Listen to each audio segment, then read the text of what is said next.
Coming up on today's show. Wednesdays are for the players, so we call Marvin Jones to talk about his 4-touchdown performance. And more importantly, my bachelor party. We pick 6 listener questions and rank the 2018 quarterback class. Don't worry, Baker. You're still number 1 in my book. Bi-week traditions, first impressions, and croquet candy bars. Can we say croquet on here? No risk it, no biscuit, Joe. All of this and much, much more coming up on another Emmy Award-winning ThomaHawk Show. Hello, Andrew. Hello, Joseph. This is Joe, and I'm from Stowe. And I forgot what I was going to say, but it was pretty good. That really sucks because I can't delete this. What's up, ThomaHawk Gang? Austin from Massachusetts again. The inventor of the now nationally famous Leave Them at the Laundromat catchphrase. And I don't want to suggest one this week. I just want to put my support behind This Isn't Your Mother's Meatloaf, because that's the funniest thing I've heard all week. Catchphrase is taking off, bro. And I don't feel great about this one this week. I appreciate it, but I'm having a hard time trying to figure out where I'm going to input it into our broadcast. This is the ThomaHawk Show. Welcome, ladies and gentlemen. Presented by Uninterrupted. I'm your host, Andrew Hawkins. Again, a Nickelodeon Kids' Choice Sports Award recipient. And Joe Thomas is my co-host. Amazing man.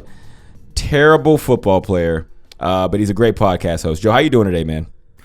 I'm doing good, and I'm wondering why all of our listeners that call into the voicemail line sound inebriated. Do we have any sober listeners to the ThomaHawk Show? Is there anybody sober in the ThomaHawk? Is it because the Browns are 2-4 and your favorite team out there is probably struggling because we know we don't have any Patriots fans listening, and they seem to be the only team in the NFL that's really killing it? All right, there's 3 teams right now in the NFL. The Saints, the 49ers, and the Patriots. They love their team right now. They can't find any flaws. Everybody else is down on their because of our drinking game.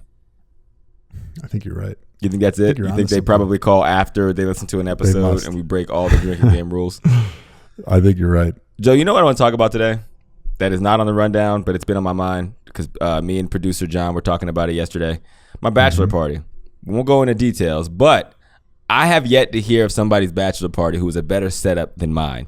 Did you have a bachelor party, Joe? I did. I was in college, or just kind of the end of college, and so it was not like epic at all. Yeah, we did it's classic. You'll laugh. Classic fat boy Wisconsin. Did you guys go to Nashville? No, we didn't have that money. Okay, we went camping at a local park that had like a drunk river, lazy river, where you get tubes. It's called the Apple River. It's like in northwest Wisconsin. You get tubes. It's a bunch of drunk people. You float coolers with the tubes, and you do like a 4 or 5 hour float. At the end of the float, there's a campsite. You stay in the campsite. Heavy drinking. Girls showing their boobies for beads. You know, it's classic Wisconsin Mardi Gras scene. That is like the opposite of what my bachelor party was. But I knew it was totally the opposite. It's funny because here's how bachelor parties work. There's Las Vegas, which is the normal one, right? That people, what are you doing? I'm going to Las Vegas. And then there's, black people will do Atlanta. And then there's white Atlanta, which is Nashville. That's right. So there's facts. There's Atlanta, Nashville, Vegas, and then Miami's also sprinkled in there around all the different ethnicities and cultures. Yeah. All right. So my That's bachelor more party, of a melting pot. Exactly. So here's my setup for my bachelor party. Me and my friends, a lot of NFL players were involved in that. So it was like, I won't give names. We'll let them tell it. Because I don't know if they said they were there or not. I don't want to get anybody in trouble. But it was. It was going on a work trip. It wasn't even about like what we were doing in the bachelor party. It's more of the setup and how awesome it was. So here was the idea. I rented a tour bus. Got a driver for a tour bus. We flew to Scottsdale first, and we went out in Scottsdale. We actually hosted a party there, so we didn't have to pay for the night out in Scottsdale. We rented a house. We woke up at the butt crack of dawn, like 6 a.m., and we took the tour bus to Vegas. So we're on the tour bus. We're sleeping on the bus. We wake up. We're playing games. We're just having a drink. We get to Vegas. We go right to a pool party. I think it was Wet Republic. We go to a pool party. We leave there. We go out that same night in Vegas. We hosted a party, so we didn't have to pay for any rooms or anything at the. So this is like almost half of the whole trip is comped. We wake up. We take the tour bus to L.A. We then go to LA to another pool party. Go out that night in LA. At the club, it was like we were right beside, like Rihanna was on one side, Wu-Tang Clan was on the other side. A Chris Brown song came on with an artist named Kid Ink. Kid Ink comes out of the crowd and starts like singing the song from our booth with a microphone. We ended up at the studio with Meek Mill, Rihanna, and Rick Ross at the end of the night. Before the next day, I flew to Cleveland to report for off-season workouts. Is there a bachelor party you've heard better than that? No, my question is twofold. Right. One, how did you feel when you got to LA? Because you could not have felt fresh. I actually felt pretty fresh. How is that possible? Like, did you just, As as soon as you got home from the club, you just slept constant until you got up to get ready to go to the next place? Yeah, and then we Or slept you just on the riding the bus. high of like my bachelor party? It was fun, man, because we're like clowning around, and again, actually the best sleep I got was on the tour bus, because it's a full bed, and I'm not the tallest guy. I could fit that easy.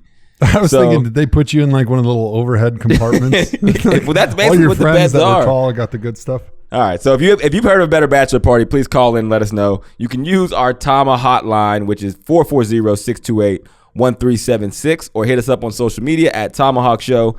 Listen, make sure you check us out on YouTube. We're on Uninterrupted's YouTube page, and we do a video show once a week. We got to catch everybody up on the Catchphrase show. We mentioned it earlier. No Risk It, No Biscuit won out. I was more of a fan of Papa Don't Play That. I just felt like that was the one, and we could have made some waves with that. I one. like Papa Don't Play That either. It's a good one, but shout out to Kip Rusin for the no Risk It, No Biscuit. We let the people decide, and here we are, Joe. How are you feeling about the perspective phrase that you have to use on Thursday Night Football? I'm already thinking about how I'm going to work it in, and it's going to be tricky because it's kind of a unique situation where you got to be discussing a risk taker, somebody taking some chances. And on my show, we don't really talk too much about that, but I think being that it's the Redskins and the Vikings, there's an opportunity for me to slip it in there with the Redskins. Like, hey, there's no downside. So if you don't risk it, there's no biscuit. Something along those lines. This is a little sneak peek, but what I really want to see is the star of the show, Colleen the Lone Wolf. Is she going to be able to slide it in and make it 3 for 3? That is what I can't wait for. She's been a beast with the ThomaHawk catchphrase, man. She is amazing. She's upstaging us every week. All right, so what else we got today? Right now we're waiting on calls, right? Typically we don't tease this because we don't know if they're ever going to call, but we're waiting on calls from two people, Marvin Jones and Mohamed Sanu. Mohamed Sanu, they just announced today he got traded by the Atlanta Falcons to the Patriots for a second-round pick. And Marvin Jones went off this week for 4 touchdowns. Those are my buddies. They're always my buddies when they're my buddies until I need them to do actual NFL media stuff. So they're both committed to calling in. I don't think we're going to get both of them. There's a chance we don't get either of them. I'm hoping for a one of two. So we'll figure it out. By the time you get to the end of this show, ThomaHawk, you will know what the answer to that is. So here's the thing about Mohamed Sanu getting traded to the Patriots, real quick. So we're in a group chat. In this group chat, it's me, Mo Sanu, Marvin Jones, AJ Green, and Andy Dalton. We've been in this group chat since like 2013, right? And this is literally, when we have kids. Hey, I'm having a kid. What? You're going to be a dad? Now here we are. We're like hella kids into it. Nobody even reacts to that anymore. But all of our information. You're having a kid? Oh, I'm so sorry to hear that. Yeah, that's gonna be it terrible sucks, for you. Man. Your second life is actually delayed now. So, they were the first people that knew I was retiring. They in this group chat, there's so much information that I can never use. So here I am doing media now, and where these scoops would be very beneficial to my actual career, I can never use it. So yesterday, essentially, I pull it out of Mohamed Sanu that he's getting traded to the Patriots, but I can't say anything about it, right? And I'm like, Mo, just so you know, I'm going to fail as a media personality, and it's going to be your fault. All of them. They give me information that I can never use. So I was actually a little ticked off. So I wanted to get him on the show to ask why he doesn't want my kids to eat, especially when they're such big fans of his. But we'll see if he calls in. He was like, yeah, I'm definitely calling in. I promise you I'm calling in. So if he doesn't call in, I'm leaving the group chat. That's basically what I'm getting at, Joe. Everybody's your best friend until you ask them for some of their time. And then all of a sudden, they don't know who you are. Who this? Sorry, Exactly. new phone. New phone. Who this? All I'm saying is me and Tom Brady were very close. Peyton Manning, if I ever wanted him on the show, they would say, what time works for you?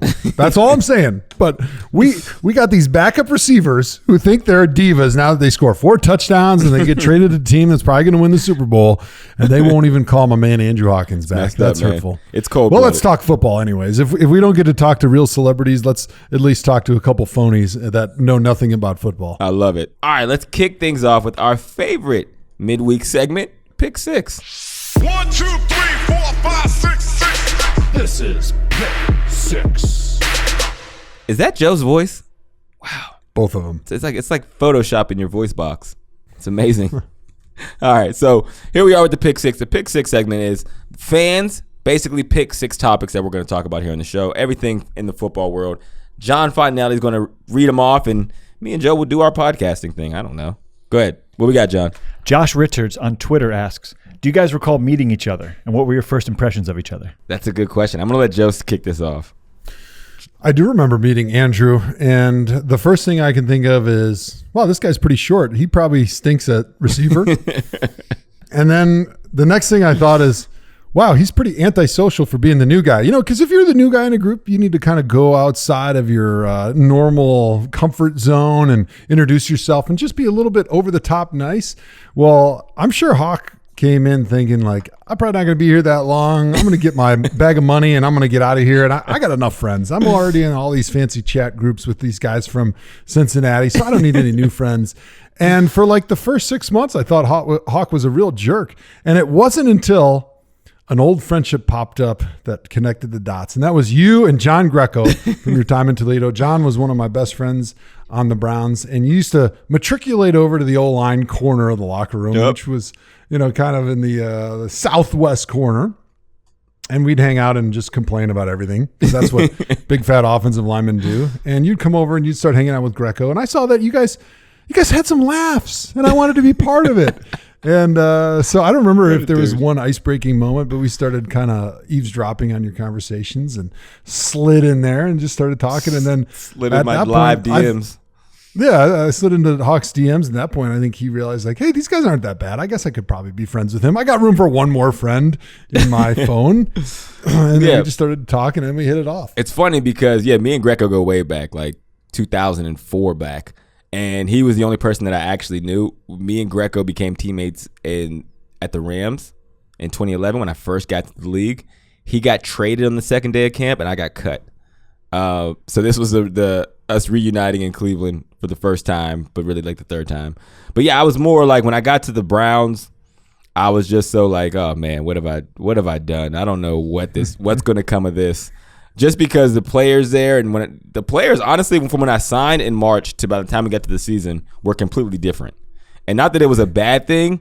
It was not just that players were the same, but they acted different. They were just different players. No, they were rid of most of the locker room. No, I'm saying that a lot of guys got cut, traded, and the roster dramatically changed from when I signed. Yeah, that's what I'm saying. Not that they acted differently. Yeah, no, exactly. They were just different guys. Exactly. And, when you come in, like, think about it. You're a receiver. You're coming into a room with the receivers all from last year, and you just got paid.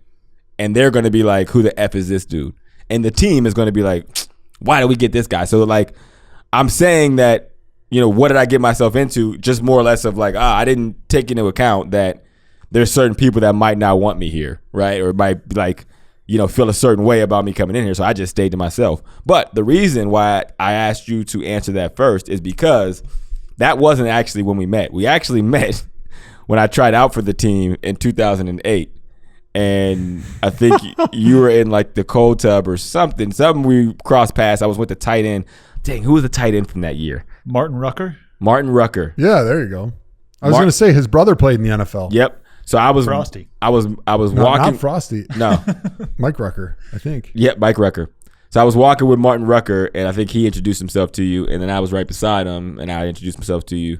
So I knew that you wouldn't remember that, which is why I wanted you to go first, to let everyone in the audience know how much of an asshole Joe is.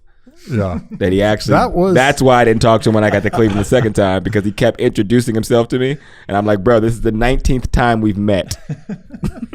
You know what I'm it's not like the asshole, you are. Yeah. You know what it's like when you're in your first few years in the NFL and you're just swimming? Like every day you go in and you're like, holy crap, I don't know a thing. I don't know what I'm doing. And so the only thing you're focused on is what's my job? What's my assignment? What's my technique? And repeat. And I had no room in my brain to meet other young rookies that were going to be swimming. That weren't going to be there in 2 days? Yeah, no, I get it. Yeah, and I was like, oh, this guy, you ain't going to be there. You're going to be one of the 75 people that try out every day in this combine that we have in the Browns training bubble. Man. We'll never see you again. So not wasting space on your name or your face. And here we are. What do you got next, John? Hanners on IG asks, what was your favorite bye week tradition? My favorite bye week tradition, I would actually go to Clearwater Beach because it was a quick flight, and me and the family got really acquainted down in Tampa. So we would go to Clearwater Beach for like 4 days and just literally lay on the beach for a couple of days. Me and the youngins, man. It's not like coaches. Coaches' bye week sucks. They get like a day off. Yeah, it's like the work is even more because here's what you can expect from teams after their bye week. You should see an improvement because what the bye week is used for coaches, it's a self-scout. So, every week, teams, when you're playing your opponent is looking at your tendencies and checking ways that they can beat you. Well, for you have to focus so much on what you do well that you can't, look and dictate, oh, I wonder what other people are seeing in us. So the bye week is really an opportunity for them to watch their tape and put the hat on as if they were an opposing coach and say, man, what tendencies are we showing? What are our deficiencies? What are the holes in our offenses and our defenses that other teams are seeing and taking advantage of? And off of the bye week, there should be corrections made to those things. So that's a big thing, a part of the bye week for coaches. And since the Browns are coming off a bye week this week, that's something that you can look forward to for Browns fans. And it's really important because the best team in the NFL at finding out what your tendencies are and using them against you is the Patriots. Yes. But I'll go back to the bye week stuff because fans ask me all the time about my interest in coaching. And they're like, hey, why don't you want to come back and coach the Browns O-line or help out? And I love to teach. Like that is a true passion of mine, using the information that I learned in my 11 years in the NFL and giving that to a young player is one of the great passions I have. But the reason that I don't want to coach is because the answer when you ask a coach what they're doing on their bye week and they hit you back with, well, I'm just really hoping that we can get maybe like a Thursday afternoon and like a Friday morning off so I can go home and see my family, which is like 2 days off. So like I don't have to be in the office on Friday until almost 9:30 or 10 a.m. It's going to be a great almost 24 hours off. And I'm thinking to myself, wow, that sounds absolutely miserable because during my bye weeks as a player, early on in my career before the new CBA, we usually got like 3 days off. You'd get maybe half a day Thursday and then Friday, Saturday, Sunday, be back on Monday. But when they came to the new CBA, I think you got like 5 days off maybe. And so we would get like Wednesday, Thursday, Friday, Saturday, Sunday, sometimes even like Monday, Tuesday. So it was a really nice chunk.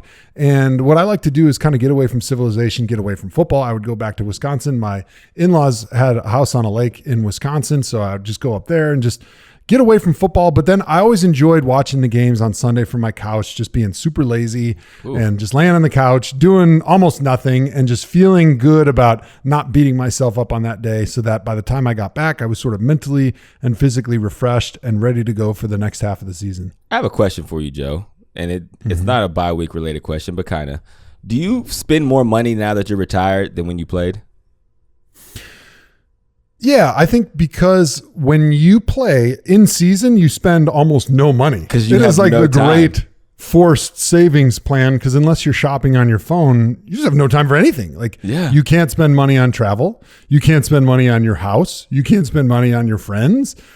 You have no time. You don't have time to do anything. And so basically the only money you spend is if you're going to go out to dinner, maybe during the week, whether it be with your teammates or your family or your friends, one night a week. Or maybe like your bye week, or maybe like house, just day-to-day insurance expenses or something. But for the most part, you don't spend any money during the season. And in the off season, you travel a little bit. But I would say once you retire, you have a lot more time, especially if you're doing a job like we do where there's a lot of flexibility with your hours and your time. You end up spending a lot more money because you're spending more time with the family and you're traveling a little bit more and you're doing more stuff with the kids like on a daily, weekly basis that, it's just the nickel and dime stuff, going to the zoo. Right. I'm sure you go to the circus all the time like we do. Yeah. Big circus guys. Little gym. We're a big little gym family. We got gymnastics and dance. We got all sorts of plays, and it's just all those little things, they add up. But you have time to spend that money, and so that's one thing that answer. I'm realizing on my end is that because I have and people always ask me like, Hawk, why are you working so many jobs? And I've been recently thinking like weighing pros and cons of it, and one of the biggest pros is that I have no time to spend like leisure money. Because my time is accounted for from sun up to sundown. And rookies would always be like, oh, hey, man, I just made this money. Yeah, I'm fine. I just got to stack this much. And I'm like, dude, don't spend anything because you have to wait till your first off season to really know what this thing is like. Because all that free time, the number one thing that players do is spend cash. During the season is the best time to save because, again, your time is handcuffed. So I was just curious for a guy like you who still has a bunch of free time and a bunch of money, do you spend a lot? And the answer is yes. You're still splurging like a Lil Wayne rap video. That's cool. That's right. The Post Malone, that was actually me in the background in the club a couple nights ago throwing coolers full of money out at the ultra uber rich billionaire crowd that didn't even flinch when like $100 bills were floating down on their heads. Did you see that video? I didn't see that video, but my gosh. I seen a picture of that video where Post Malone gifted a iced out Rolex to 21 Savage, who was another hip hop artist. And I imagine that's the same party you're talking about. So if you remember, Pac-Man Jones got in a bunch of trouble right at the beginning of his career because he was at a strip club and he started throwing money everywhere. And of course, the people that were employees in the strip club and the other people in the strip club just went bananas. They're like rats on cheese. They could not wait to scoop that money up. Yep. But second rat gets the you cheese. And I, what's that? That was one of our submissions for the catchphrase. The second rat gets the cheese. That's a good one. But anyways, the Post Malone video, it reminded me of a Super Bowl party. And you've been to a lot of Super Bowl parties. There's a lot of celebrities there. There's a lot of athletes and entertainers. It's the center of the entertainment world for a week. And those parties are killer. They're full of all sorts of rich people wearing blazers and fancy outfits. And that party looked like a Super Bowl party. And if Post Malone did that at a Super Bowl party, the reaction would have been exactly the same. Everyone would have been like, I'm way too rich to bend down and pick up these $100 bills that are floating all over the place and falling on the ground. Right. I'm not that rich to do it, though. I would have 100% Hawk would have been gum the to guy the bottom of my using shoe and sticking his it to height the shoe. to his advantage. Exactly. Crawling through people's legs and scooping up the dollars. The spending thing is interesting to me because I remember when I first learned that NFL players only get paid during the season. Mm-hmm. Did you guys have those moments with rookies, or it was like, hey, make sure you're saving, and these, or maybe it was guys who are like, oh shit, I don't realize we don't get paid during the off season, and I have to be better with my money? I think most guys understood they got paid just during the season, but where they mess up is that after the season, they think to themselves like, oh, I've done this 6 months and I barely spent anything. Mm-hmm. They don't realize the reason why they haven't spent it is because they haven't had time to, and that now you're about to get a bunch of free time and you're going to spend way more. So that's what we have to caution them. Like, hey, just give it time because there's going to be a million things you want to buy, and now you have more money than you've ever had in your life. And I think the problem is during the season, you don't have the time to like go and do stuff, but you have plenty of time to sit there and think. I mean, when you're in meetings, you're spacing off, or you're sitting in the cold tub and you're spacing off. Like, you have a lot of time during the season that you can't be on your phone, but you still are just sitting there and you're kind of not doing anything. And so you have time to think about your off season, right? Especially if you're a crappy team, like you're okay. I know the Browns, that we weren't always the best. So we had some time towards the end of the season that we kind of knew we weren't in the playoffs. So we knew the off season was coming. And so you start thinking about like all the things that you've wanted to do that have been building up in your mind during the season that you can't wait to do. Like, oh, I can't wait till the season's over so I can finally do X, Y, and Z. And then you overcommit yourself from a time and a money standpoint to doing all these things that you want to do with all these friends that can't wait to see you. And it's especially hard for young players, like rookies, because I remember my friends all ended up spending an extra year at Wisconsin. Like all my buddies that I came in and with the recruiting class because I didn't redshirt, and they did. So my first year in the NFL, a lot of those guys are either in their 5th year playing or have already graduated and are done with their scholarships, but they're not going to the NFL and they don't have a job, so they're just hanging out. So these guys got nothing but time to hang around and like pester you about, hey, let's go do this. Let's go do this. This will be fun. And you're the only friend that has money that can scholarship everybody. Right. So they're coming up with all sorts of ways for you to spend your money in that first off season. And if you're not careful, you're going to spend a lot of it on your buddies and you're going to do a lot of fun stuff because they got lots of time because they don't got jobs and you're the only one with the money. So it's funny because we were talking about earlier about my bachelor party. I actually had 2 bachelor parties that my friends that I grew up with call one the CBP and one the RBP, regular bachelor party and celeb bachelor party, because they weren't at the tour one. It was just all NFL guys because they were also helping foot the bill. So yes, when people help pay that money, that's what happens. The other one we went to Tampa for a couple days. So yeah, I'm sure that was fun. You guys were hanging out in Ybor City. Yeah, Tampa was great, man. Tampa's if great. you notice, I go to Tampa for all events. Bye week, bachelor party, family vacations, all of that. All right, what's next, John? Tim Limford on Facebook asks, when you guys watch film and get graded after every game, what was the lowest personal grade you ever received? Oh, man, that's a tough one. I don't remember that one. I don't think I've ever graded out lower than a 90, if I even got that low. 90? So give me the grade scale for receivers, because I would say the grade scale for offensive linemen is probably pretty similar to what you're familiar with when you were in school. So like 90 and above is an A, 80 to 90, 80, 89 is a B, 70 to 79 is a C, and below that you're getting cut. Yeah, no, I mean, you would get docked if like you messed up a play. I never busted plays. I've never busted a play in my entire career. I knew the offense that shows you how simple it is to play receiver. No, I played, obsessed. 8 years in the NFL and never had one bust. No, I never had. That's not common though. Like I was the guy that was. I know it's not telling common, everybody but I'm just else saying, to line up. The so for greatest the listener, offensive line. What does that mean to bust a play? So to bust a play is everyone has a route to do on a certain player. Everyone has a certain assignment. And you have to know your assignment for every play we call. We call 60 plays. We go into the game with maybe 200 plays that could be up. And so you never ran the wrong route. I never ran the wrong route. Hang on.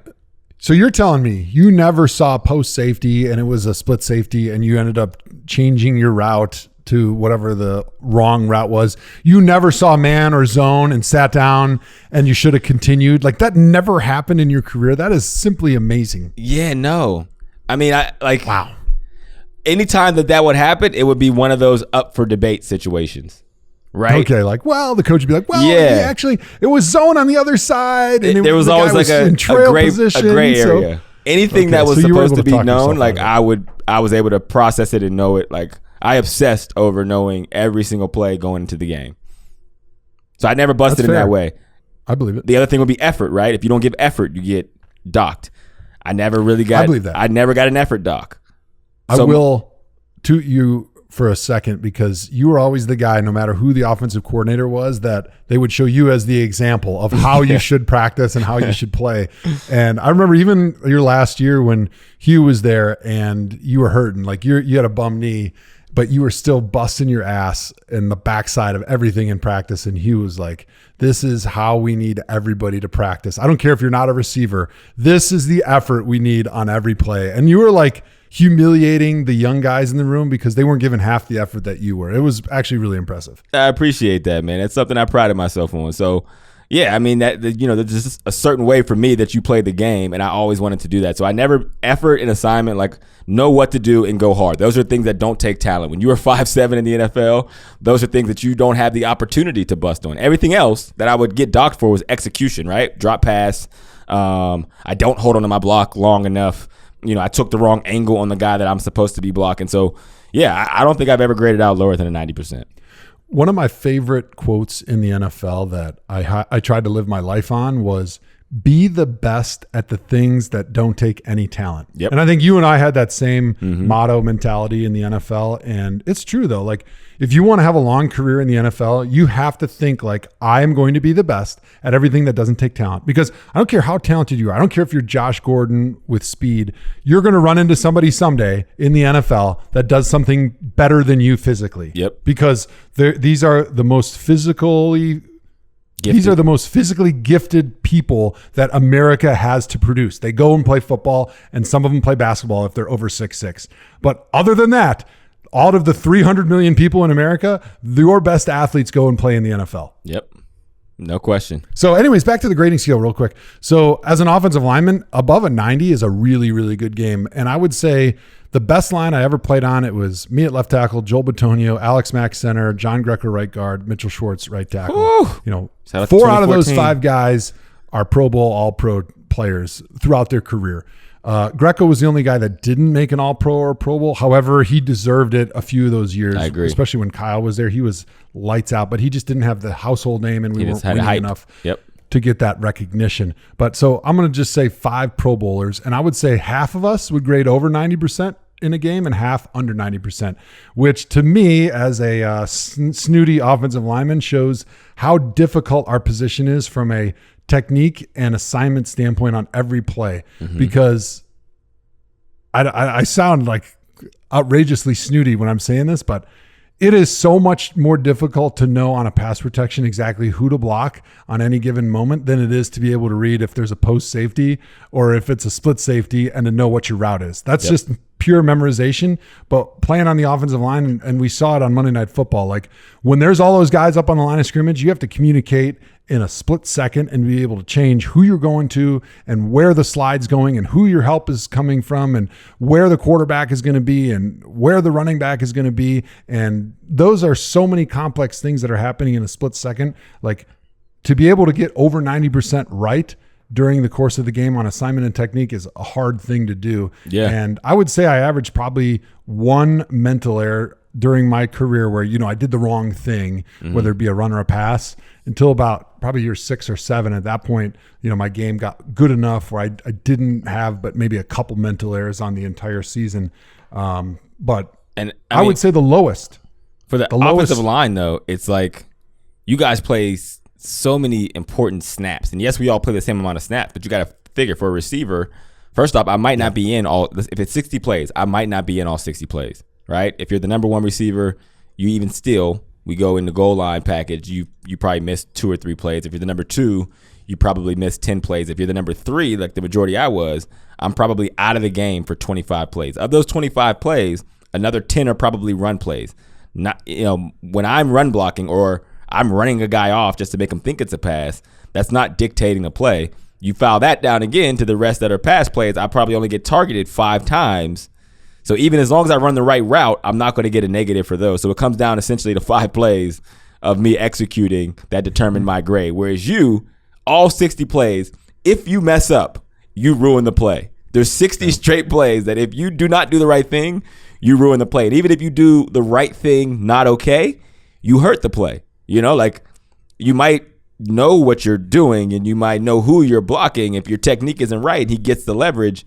He stops the run for 4 yards when it could have been a 20-yard run. That's a dock on you. So it makes sense that your grades are going to be lower. Well, it is interesting to think about it like that, because for me, I thrived on the fact that every single play is the utmost importance.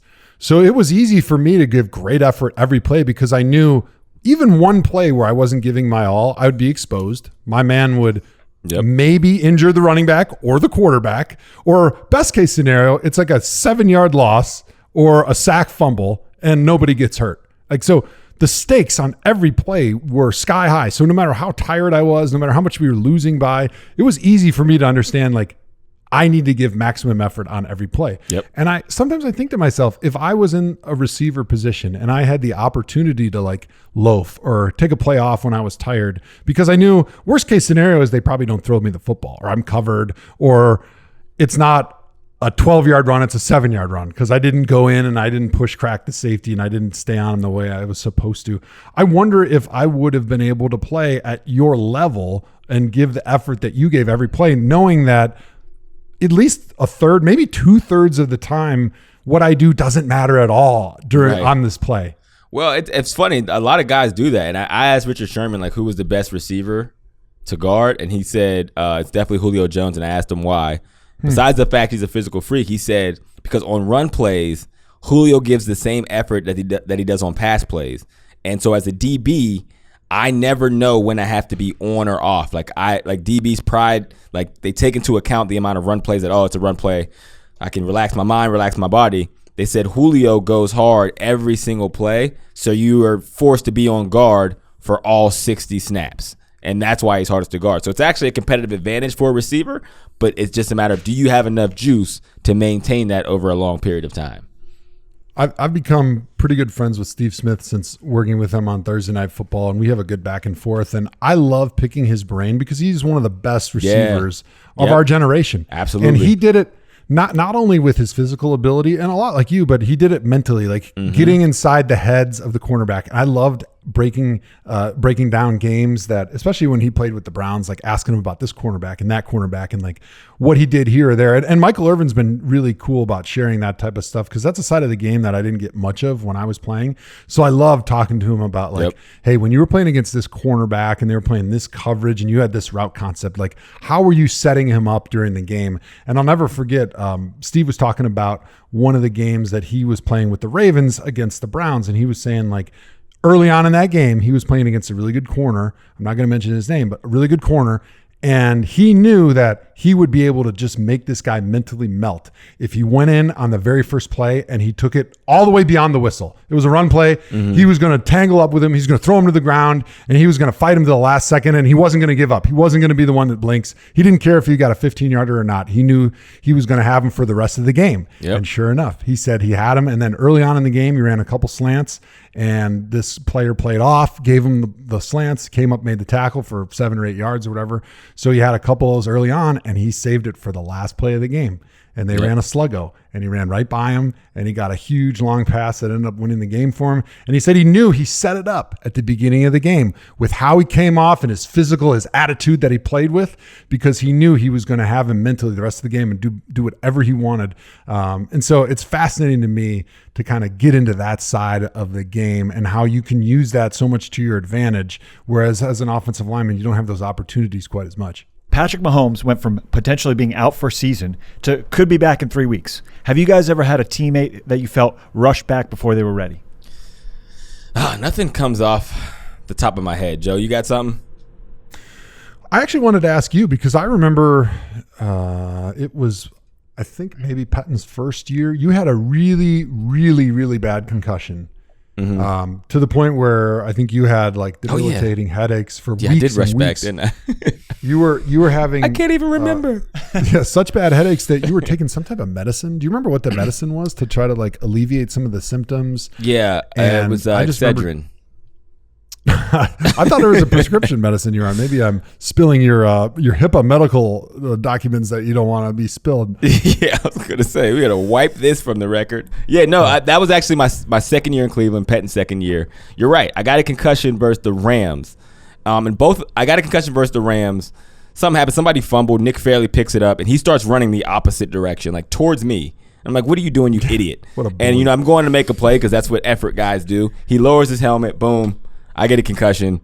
I thought you were dead. I remember seeing that, and it was like watching a vehicle versus train collision where the train is coming and the vehicle's just stuck on the tracks and they can't move. And I'm like, this is going to be terrible. And that's what Fairley it felt was. Like. A lazy guy, but he was absolutely enormous and powerful. Yes. And so I get to the sideline. They're checking me, and I'm like, yo, yeah, things are spinning. And, I try to get back in there like, no, I take the concussion test and I don't get it or whatever. So I'm in the concussion protocol. So I'm in this protocol for a couple of weeks. My head is hurting. Like, light is bothering me. I'm sitting in my dark basement just watching the Golden Girls for literally weeks on end. Like, my son, who is 7 now, he still remembers that he was 3 at the time. And he was like, yeah, remember you had those headaches, Dad? And we would just watch the Golden Girls in the basement in the dark. I'm like, yeah, man, I remember. So for weeks and weeks and weeks, this is going on. So I finally cleared the concussion protocol, and we will go to Pittsburgh. And honestly, the headaches didn't really subside, and I was still had headaches, and I was still, I probably going back, I would have sat that one out. That's what I definitely should have did, but I played anyway in Pittsburgh. Played decent versus Pittsburgh. Late in the game, Johnny throws a pick. I turn to go tackle, and I think Jarvis Jones, who's a defensive end for the Steelers, leaves his feet, launches at my head, helmet to helmet, boom. I don't even remember anything. Yeah. I don't remember that play. That was I don't remember. I remember it. I didn't come to until it was like midnight, and I was awake, but I just wasn't conscious. I kept, so what happens when you get a concussion, for me at least, I continue to ask the same questions every probably 15 minutes, and it just resets. So I say, like, man, I took a bad hit, didn't I? And like, yeah, man, you did. How'd I play? You all right? You had like 6 catches for 80-something yards. Damn, we lost? Yeah, you lost. 5-10 minutes later, dang, I took a bad hit, didn't I? And I was doing that after the game, and I guess somebody went to the trainer and was like, yo, check Hawk out. And they checked me out. I went to the hospital and stayed in UPMC in Pittsburgh for that night. Didn't get back to Cleveland until the next day. They kept me for monitoring. And yeah, it was midnight before I was like, yo, what the hell is going on? Till I consciously knew what was happening. So I lost whatever, that 8 hours or so. Like, I watched that game now and I don't remember any of it. Like, wow. I only remember the angle of which I see it on a TV screen, which is crazy. But yeah, I mean, the point of the story is, if I could go back, I would have definitely given myself some more time. And then I end up going on IR because, you can't be stacking up concussions like that. And that was a big part of the reason why I came back the next year, Joe, to be honest. I didn't want to end my career because I wanted to retire that time. If I'm being honest, I wanted to retire before that year. That year sucked. Like, from an injury standpoint, our team sucked. Like, I wasn't happy with the coaches. I wasn't happy with the state of what we were doing. But I didn't want to end my career on that note. So I came back for 2016. So from Keisha's perspective, what did she think about the hit that you took and then your decision to come back and play again? I mean, it's tough, man. My wife trusts me, unequivocally on everything, right? Like, she just trusts that I'm making the right decision for not just myself, for my family and all of that. So if I tell her, hey, I'm okay, she's going to take me at that word. I mean, she doesn't like it. I mean, it was a bad, because you were up front when you seen the Nick Fairley run me over. You were literally standing right beside me. We're in the field together. So you see that person. On film, it doesn't look that terrible, right? So I can say, okay, it's not, I got a concussion. I've gotten countless concussions. I'm a football player, and I'm a smaller guy on the football field. So the second one, though, when I got it versus Pittsburgh, that was one that took a lot of like soul searching. It took there was family conversations. There was my mom. There was my brother who plays football very much like I did, but he was a defender. There was those like, yo, man, like, A, you're definitely not coming back this year, or we're not talking. Or B, you need to think about hanging it up, right? Like, because there's going to be effects. There could be effects down the line that we regret. And, and that was a big part of my decision eventually. But just at that time, it was important for me to walk away on my own terms and not that way. Not everything that I've been through. You don't go your whole life people telling you you're too small just to end it by being what people will say is too small, right? Like, I'm not letting that shit go down. No, I'm coming back. I don't give a damn. I'm going to play, and I'm going to walk away the way I want to walk away, and I'm happy I did. So I actually never had any diagnosed concussions during my football career. I had one time where I saw stars, actually twice. Once was when I hit James Harrison, and then another time against the Bengals, like one of my first years, but never diagnosed with a concussion. But I do remember, in order to get back on the field, you need the team's medical staff to clear you. Mm-hmm. You need to say that I'm ready, that I feel like I can go and play. And then a lot of times, like your agent or whoever's in your camp, if you have a second opinion doctor, that they'll usually need to clear you and say, yeah, we think you're ready to come back and play. And it's not going to be an abomination just rolling you out there and taping you up. Mm-hmm. And as an offensive lineman, we can get out there and play with a much reduced speed and quickness because our game is so much more about like technique and your brain and what you're seeing and you're thinking. And so like if I'm only 75% because I got a knee sprain or something like that, I can easily go out there and I can survive and I can probably play way better than the backup because I don't rely on the speed and quickness like a receiver would. But there was a couple times throughout my career when I saw guys that were cleared medically but decided to hold themselves out. And as an offensive lineman, a lot of times I didn't understand that.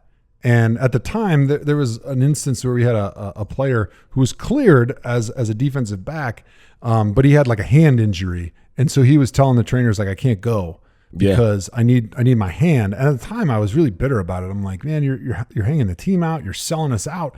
We need you out there. Like, I don't care if my hand's broken. Tape it up. I'll play. Like, I can easily do this because I didn't understand the skill player side of it. And it wasn't until actually I retired and we were having this discussion a while ago about it. Yeah. And you remember it and you were like, you don't understand, like as a defensive back, if you're a person that doesn't have elite speed and quickness, if you're not Dion, you might be a bigger corner that relies on your hands to be able to jam at the line of scrimmage. And missing a jam is the difference between shutting a guy down for a play or giving up a touchdown pass over your head. And so holding yourself out because of a hand injury is not because you're a wuss or anything like that. There's nothing like masculine about it. It's just physically what I am required to do in my position with my skill set to be able to play and help this team. I need to be able to jam the receivers in this manner. And if I can't do that, I'm not going to be any good for my team and I'm just going to be a liability. Yeah. So there's one instance where having a receiver as a friend actually is a benefit. Most of the time, usually it's just a detriment. But thank you for giving me unique perspective and less bitterness towards my Browns career now that I'm retired. No, absolutely, man. Everyone's always tough with somebody else's body.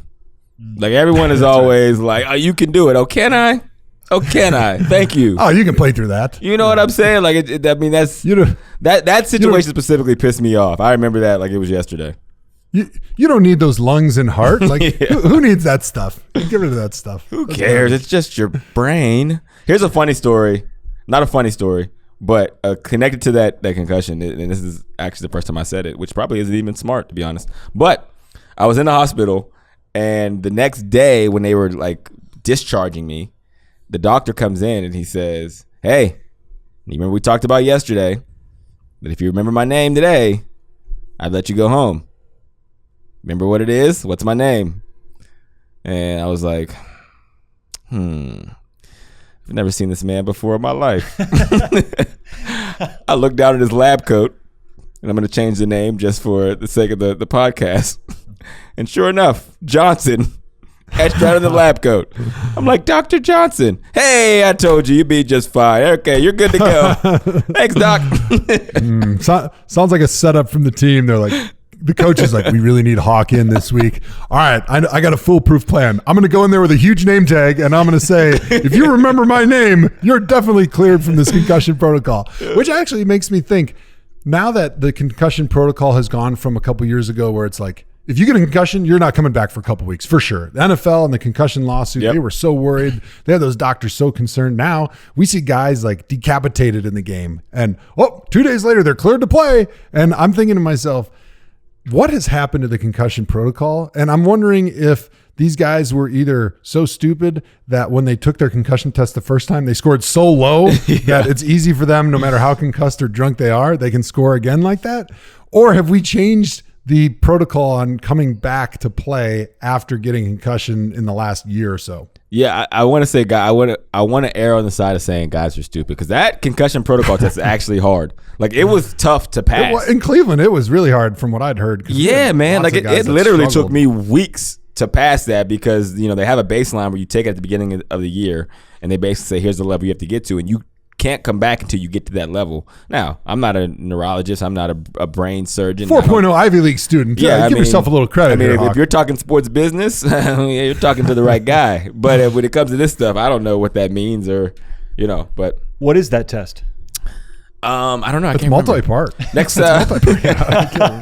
next one. No, it's, I think it was things like. It's like reaction time. It's like reaction time, and it's. You do remember, Joe? Yeah, because I only had to take it once because I never got a concussion, like I said. But I remember very vividly there was like 3 parts. One part was memory, and they would ask you like, okay, I'm going to give you 10 things. and they're just random objects. And then you need to tell me back those 10 things after like 30 seconds. Yeah. But actually, in that 30 seconds, they were asking you other questions to try to distract you. And then they wanted to see how many times it took you to be able to remember all 10 things. Yep. And then there was like a balance one, like, you know, stand on one foot, close your eyes, hop, and, you know, do different type of like balance things. And then I'm thinking there was another one where they would give you a letter. So they'd be saying, all right, the letter L. I want you in 60 seconds to come up with every word that you can think of that starts with the letter L.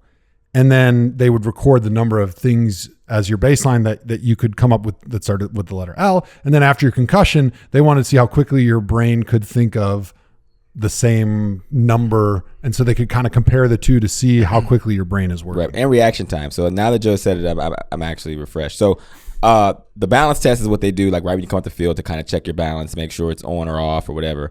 When you take the test, that is what it is. They start off with 10 objects. So it'll be like fishing rod, scissors, hat, headphones, car, hotel, dagger, blah, blah, blah. Then they'll go through all those other questions, and it'll be random questions. Some will be like Joe said, name as many L words as you possibly can. Then it'll go to some numbers questions. Then it'll go to this. So you do that test, and it takes probably about 5 minutes, 4 to 5 minutes of test. And then at the end, it says, all right, now name as many of those objects that we showed you at the beginning as you can at the end. And through the whole test, it's measuring, you know, not only how many answers you get right, but also reaction time and all that stuff. And you have to hit the same numbers that you did at the beginning of the year when you were completely healthy. In order to be cleared. But that's all like one test, which is, and you got to pass all 3 categories. You can't just be good at 1 out of the 3. You got to be back to basically your baseline on all 3 of those. So the key is, for some of the meatheads we used to play with, there was actually one player, I'm not going to say his name. I am going to say his name. What was his name? Solomon. Joe Thomas. No, not Joe Thomas. He was not. No. What was Solomon's first name? Scott Solomon. We called him Bonesaw. He was a meathead. I'm talking. You talking about effort? I'm talking about balls to the wall in every like walkthroughs, full out contact kind of guy, right?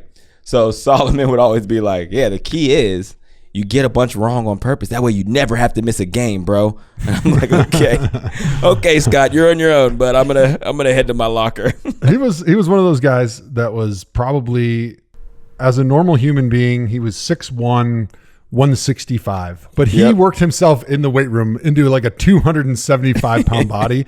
And I'm sure he did it cleanly. I'm not saying he was a steroid guy at all, because he didn't have any other signs. He was just the guy that bought dumbbells and just left them at the side of his bed. And when he wasn't doing anything, he was just lifting them, because he would literally do anything to play in the NFL. He was that hard of a worker. And I just remember like the number of powders that were unlabeled that were in his locker was sheer amazement when you'd walk by, because most people had a lot of shoes in the bottom of his locker. He had like 25 GNC different powders that were in there unlabeled. And he was like taking a very scientific amount. He reminded me of James Harrison. Yeah, like because that was James Harrison was famous for like all the different supplements and stuff he took. Yep, James Harrison was like that. Carlos Dansby was kind of like that too. Like towards the end of his career, he would be doing like blood tests and stuff. Scott Solomon actually got drug tested, I think like 21 times in a month.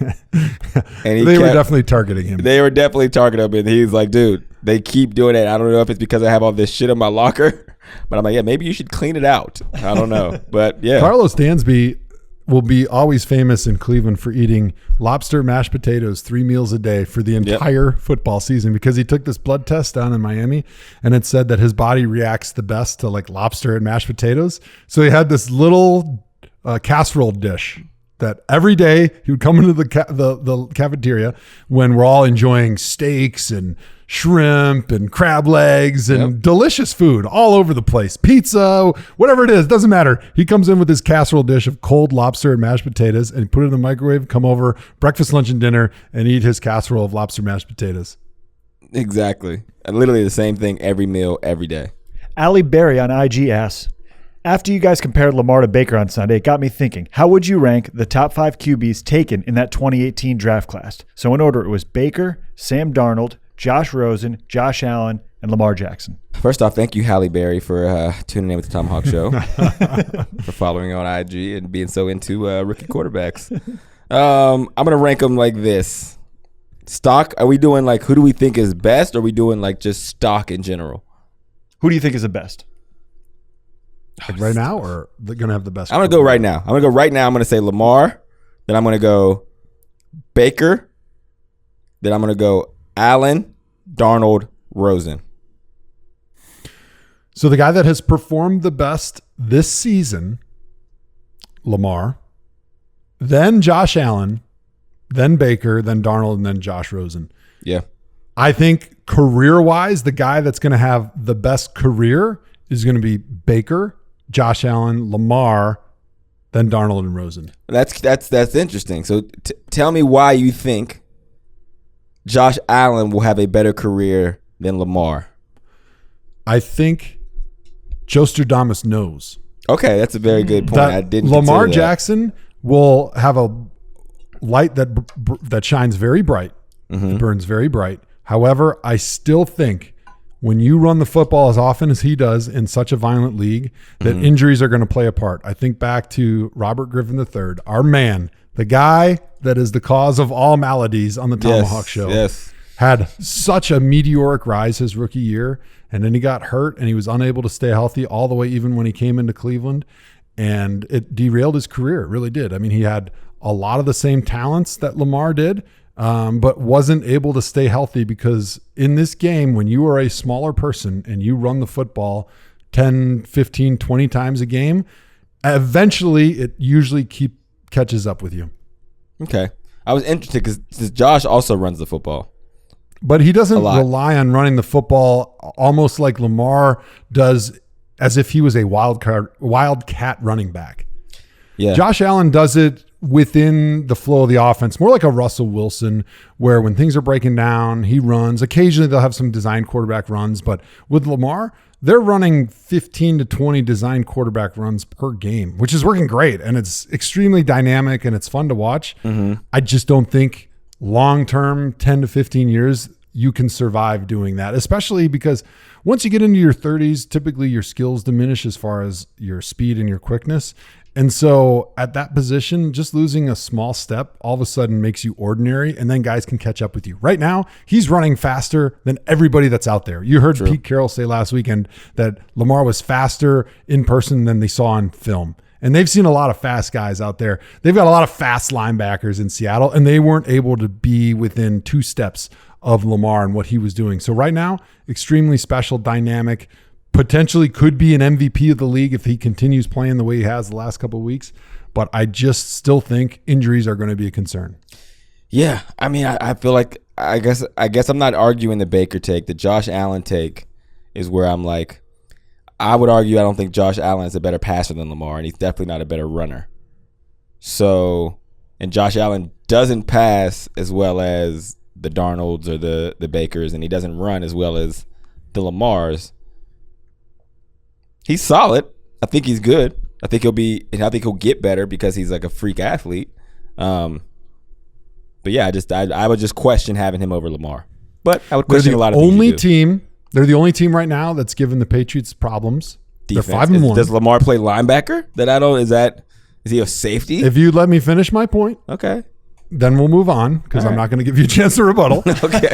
They're 5-1. They're the only team that has given the Patriots problems, and they had him on the ropes until Josh Allen got hurt in that game. Okay. One word answer. If you could start a franchise with one player, Allen or Jackson? I'm going Josh Allen right now because of the longevity. If you're asking me who I want right now to be on my team for a 1-year season, a 1-year career, it's Lamar Jackson. If you're asking me who I want to be on my franchise for 10 to 15 years, it's Josh Allen. Yeah, because you're going to want to go mediocre for 15 years as opposed to probably win 2 Super Bowls in the interim.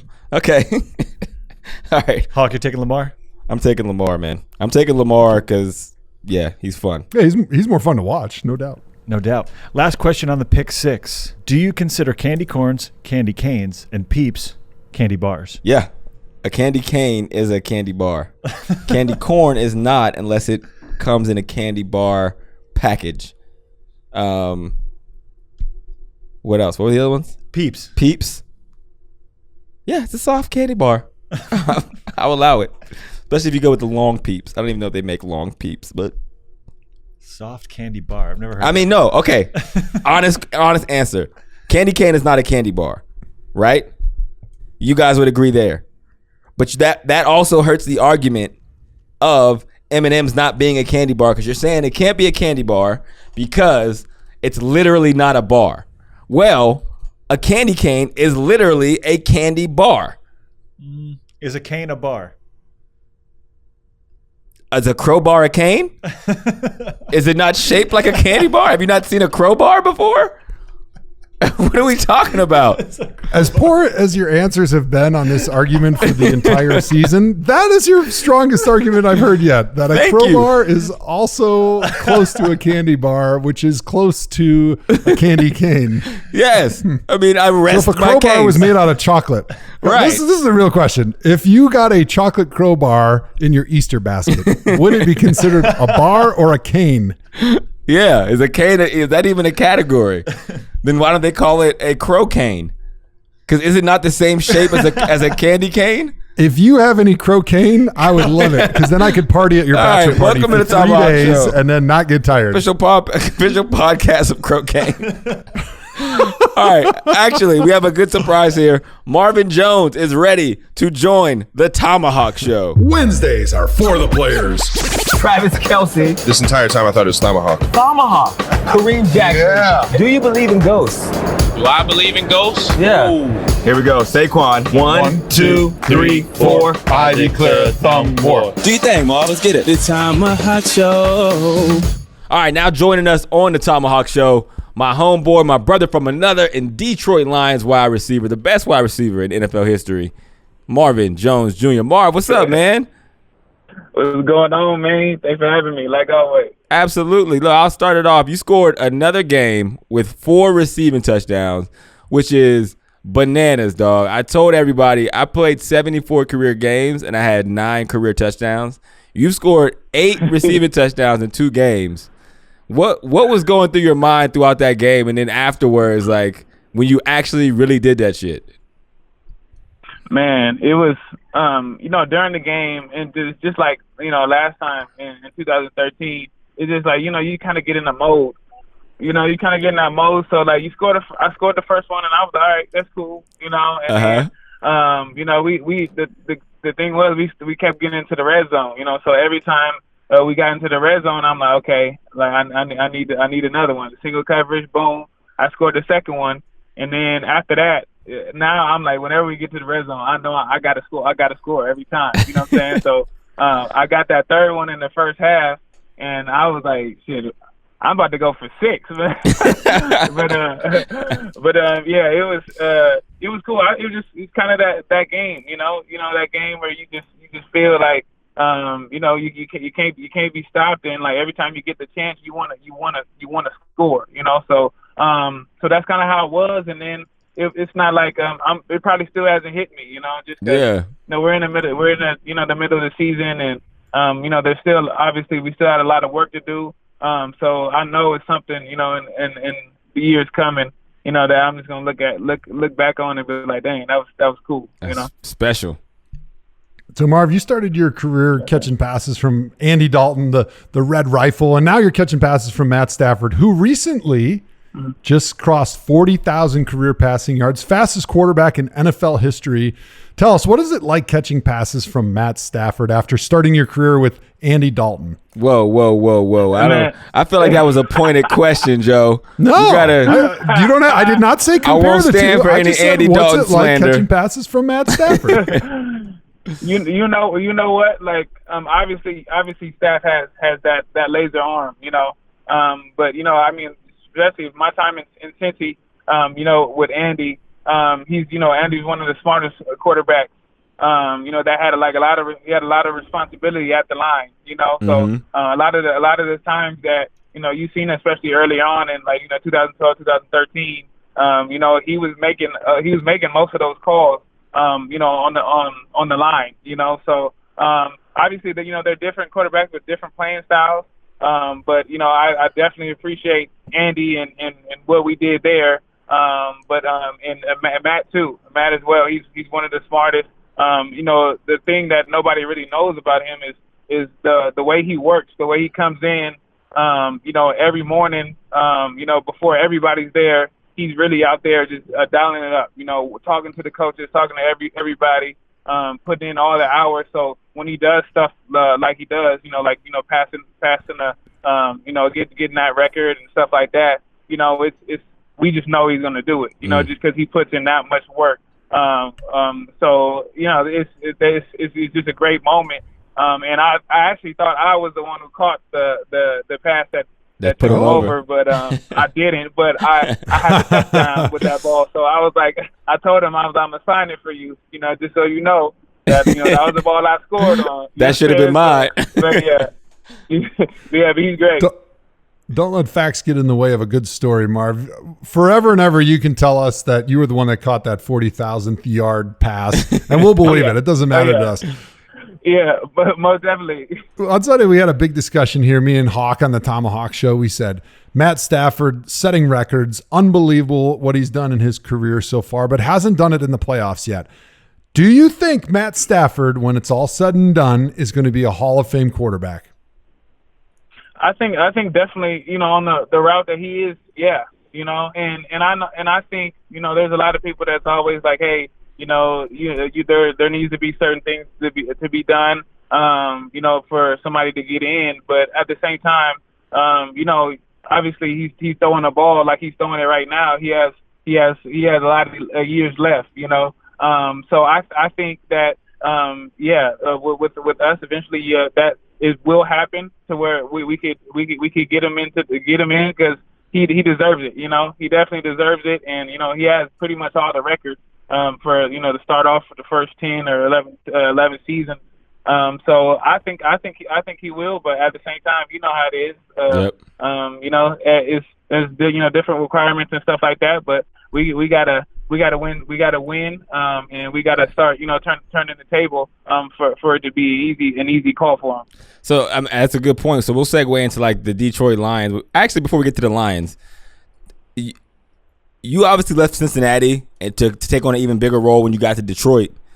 Did you want to leave Cincinnati? Because it's always different. Like for me, I didn't really want to leave Cincinnati, but I had to do what I had to do in order to get, to maximize my worth as a player. And I'm like, look, if I'm not in a place for me that doesn't value me the way that I know I can be valued and the way I think that they did in Cleveland, I'm glad I made the decision. I never regretted it one step of the way, but I didn't want that to happen, especially like growing up a Bengals fan. For you, did you want to leave Cincinnati, or were you like, yo, you're kind of forcing my hand in this situation? I think it was a little bit of both. Obviously, what we had there, we loved it.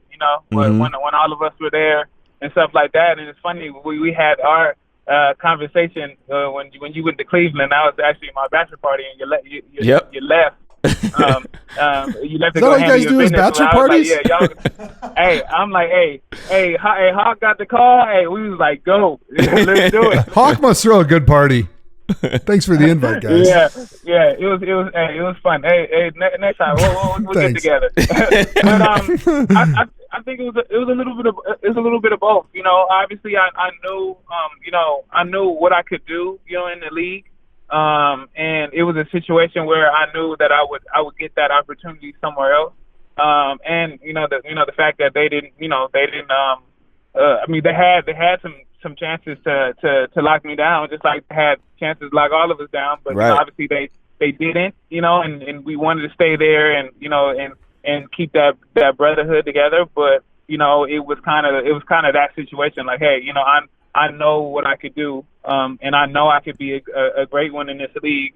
And what place is the best place for me to go? And then we even had this conversation too.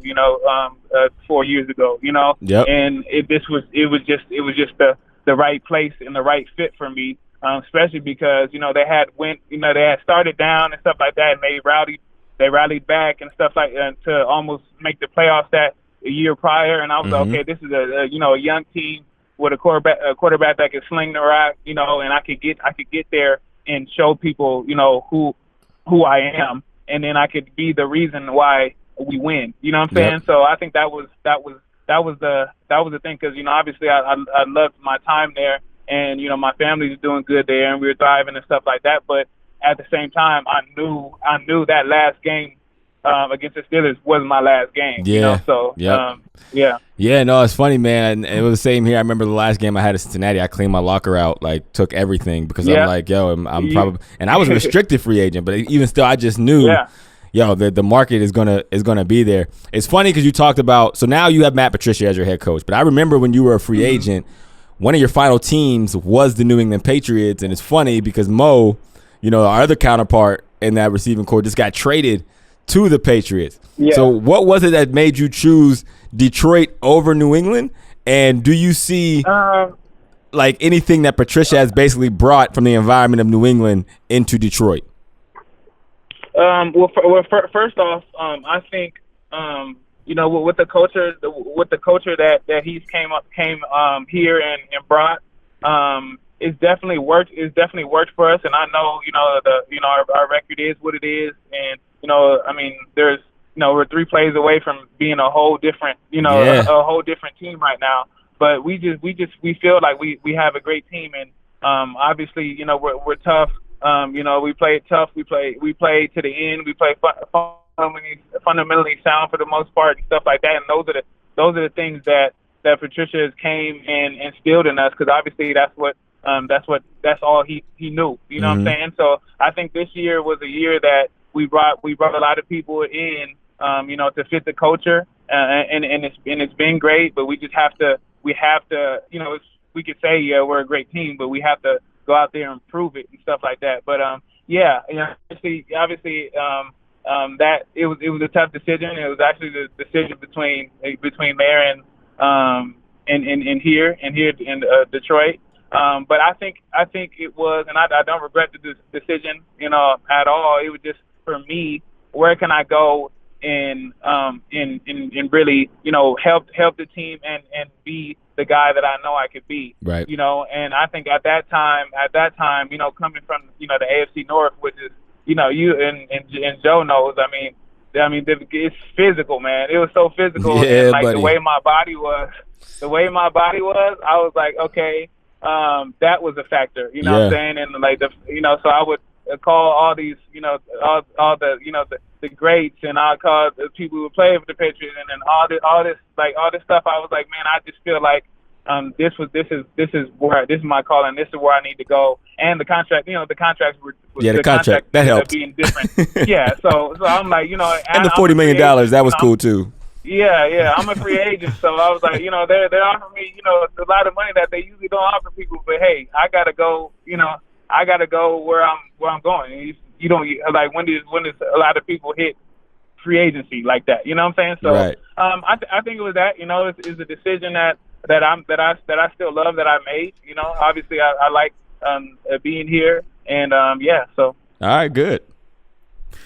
Well, we'll let you go here in a minute. I know you've got a busy Tuesday with all sorts of community service. Hawk and I never did any of that when we were with the Browns, or even in the NFL for that matter. So give you props. Thanks for picking up our slack. But Darrell Bevel, your offensive coordinator, former Wisconsin guy, was out there in Seattle.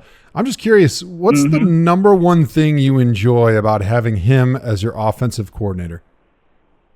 I think what the big thing that shows, and that's very important, I think, for all of us, and something that we love about him, is he was a former player that won the big game, in college, and he was a quarterback that played at a high level, and so he knows, he just gets us. You know what I'm saying? There's a lot of people that they go up there and they say, well, you need to do this and you need to do, and they really don't understand, Right. But he does, and that's big, and I know y'all know, that's big for a coach to understand, okay, where the players are coming from as well. And I think that's a big trait that he has that we love. And obviously, his record is proven. He's a Super Bowl winning coordinator. Has had a lot of success. So just the fact that everything, there's no gray area with him. So we're gonna come into a game plan. We're gonna know every single thing that we're supposed to do. And, you know, so it's kind of like hard to mess up. Like, it's like if you mess up, it's like that's on you. Like, what were you doing? You know what I'm saying? Right. So it's like simple, but, you know, just have things that we do well. Just do those all the time, you know. And if nobody can stop it, we're just gonna keep doing it. So it's simple. And him, you know, as a play caller, as a person, you know, he's relatable and he relates to us just because he's done it and he's played at a high level. You know, and he's been through, you know, tough situations, you know, in Seattle and stuff like that, and has prospered through that and has won the big game there too. So you know, we love stuff like the direction that we're going in, and so he was definitely a good addition. Tell me this, Marv, and we'll let you go here soon. So I was telling before you got on about our group chat, where it's me, you, Mo Sanu, AJ Green, Andy Dalton. And for somebody who works in NFL media, it's the worst place for me to be because I get all the information that I can't use. So last night we got the news that Mo got traded to the Patriots. And I wasn't allowed to say nothing. So somebody else breaks the story, right? Because y'all don't want me to be great in my career. That's cool. I understand. So that's fine. I get it. Y'all don't like my kids to eat. I get it. I'm not going to hold that against you. So, A, can I break whatever next news you have, number one, because I need you to commit to it right now on the show. And then... hey, look at it. You see him? You see what he did, Joe? Because it's bullshit, Marv. I'm just calling it what it is. He's very selfish. I'm sick of it. I'm not going to stand for it. And B, was my bachelor party the best bachelor party setup you've ever been to? Has anybody topped that since? Sounds like he's got a lot of experience, so he's a good person to ask. Okay. I'm gonna go out and say yes. Boom. To A. Scoops. Depending on certain things. That's something we can negotiate later. Okay, cool. I'll take it. Yeah, for sure.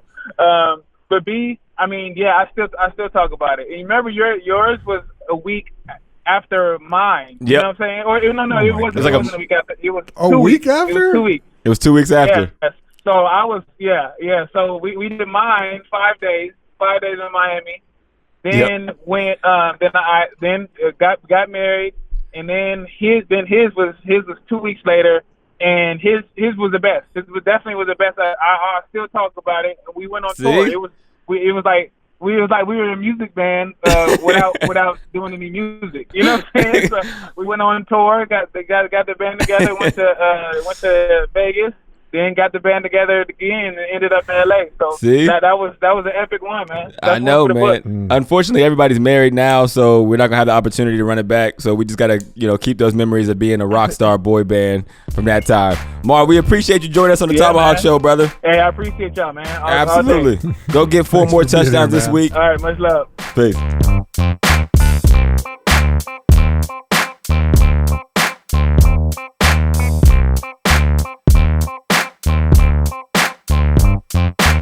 All right, man, shout out to Marv joining us here on the ThomaHawk Show, coming through, making me not look like an idiot, thank God, because I was really nervous we were going to go 0 for 2.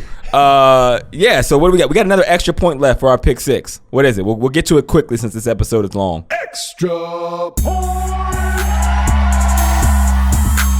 The 49ers acquired Emmanuel Sanders today, guys, in addition to the Mohamed Sanu trade. Curious you guys' reaction to those two trades quickly. Love the Mo Sanu trade to New England. Again, I knew it first. Name drop. I know important people. Emmanuel Sanders, I like that one because the 49ers would need some receiver help. Mm-hmm. And he's a guy who can play inside, can play outside. He goes hard in the run game. He's going to be the perfect complement to Jimmy Garoppolo and Kyle Shanahan drink in that offense. And I really think it helps solidify their offense and make some real contenders. The Mohamed Sanu trade makes perfect sense for the Patriots because the only thing lacking right now is sort of a reliable number one receiver because Edelman playing in the slot is unbelievable, but with Josh Gordon being hurt a good bit this season so far, they needed a reliable guy who was super smart, who could be exactly what Brady needed on the outside, and they got that with Sanu, much to the chagrin of 31 other NFL teams that were already planning on getting their asses beat by the New England Patriots, and now it is 100% a sure thing. The Emmanuel Sanders trade is exciting and interesting if you're a 49ers fan because this means that Kyle Shanahan, drink, and John Lynch, don't drink. their GM, think that they legitimately have a shot to win the Super Bowl because Emmanuel Sanders, he's an older wide receiver, last year of his contract, giving up a third and a fourth, but getting a fifth back. Kind of a little bit rich for a guy right at the end, but they're saying, hey, we're one small piece away from really being Super Bowl contenders. Emmanuel Sanders, he's a guy that fits perfectly in Kyle Shanahan's system, and they were willing to make this trade and give up some draft compensation because they think this could be their year. Yeah, and I'm excited about Sanu too because this is the first time. Well, shoot, not really because Josh Gordon is still there. So how about Sanu? AJ Green, Julio Jones, Josh Gordon. Those are his complimentary receivers in his career. Golly. Keep getting that money, Mo. But F you for not coming on the show today. All right, that does it for the ThomaHawk Show. We appreciate you joining us here. Joe, what are your final thoughts? Crazy week, it seems, in NFL news. There was a lot of things going on, but one thing my final thoughts are going to talk about are the Chicago Bears. Lots of friends of mine's in Chicago always want to talk Bears stuff. Matt Nagy came out after their game this weekend and said, you know what, Mitchell Trubisky, he's struggling out there, and we wish we could run the ball a lot, but you know what, we can't just go out and run the ball 30 times because that's just not how we do things.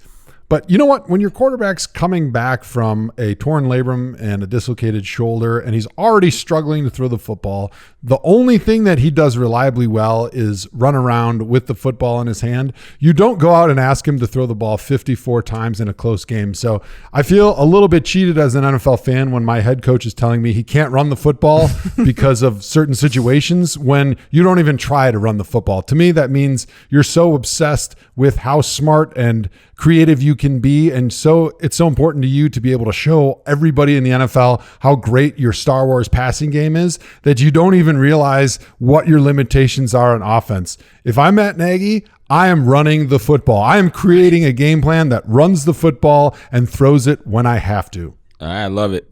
All right, so I'd be remiss not to shout out Around the NFL podcast. We joined them today. We're doing a home and home. So next ThomaHawk episode, we will have the Around the NFL podcast crew joining us here on the ThomaHawk Show. Excited about that, man. They're our brothers in the podcast community. So we're trying to poach off their fans as they are ours.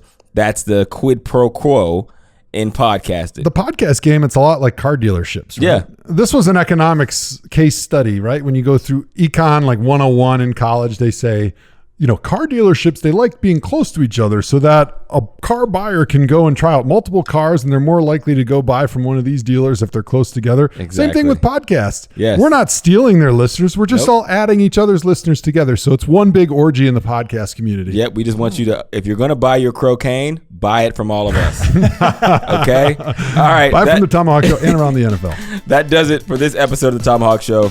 Marv Jones, take us out. Yo, Hawk, yourself. Oh, well, that sucked. So, actually, sing us out. We are on the ThomaHawk Show.